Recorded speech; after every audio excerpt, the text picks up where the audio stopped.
Anh Sài Gòn, anh đi mà chớt mắt, bởi vì em mang áo lụa Hà Đông. Anh vẫn yêu màu áo ấy vô cùng, anh vẫn yêu màu áo ấy vô cùng. Anh vẫn nhớ em ngồi đây tóc ngắn, mà mùa thu dài nắng ở chung quanh. Linh hồn anh vội vã về chân dung, bay vội vã vào trong hồn mơ cửa.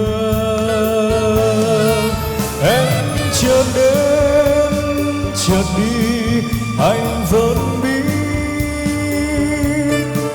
trời chợt mưa chợt nắng chẳng vì đâu. Nhưng sao đi mà không bảo gì nhau,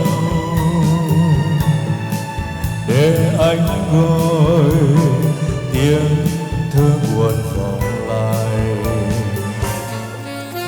Em ở đâu hỡi mùa thu tóc ngắn, giữ hồ anh màu áo lụa Hà Đông. Anh vẫn yêu màu áo ấy vô cùng, anh vẫn yêu màu áo ấy vô cùng.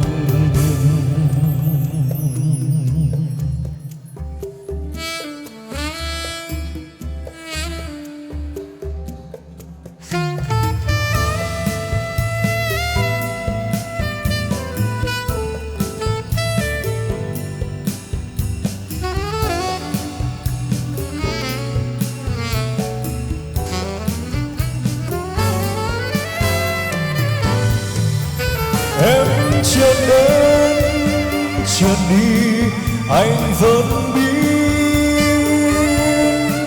trời chợt mưa chợt nắng chẳng vì đâu. Nhưng sao đi mà không bảo gì nhau, để anh gọi tiếng thơ buồn vọng lại. Em ở đâu hỡi mùa thu tóc ngắn, giữ hồ anh màu áo lụa Hà Đông. Anh vẫn yêu màu áo ấy vô cùng, anh vẫn yêu màu áo ấy vô cùng. Anh vẫn yêu màu áo ấy vô cùng, anh vẫn yêu màu áo ấy.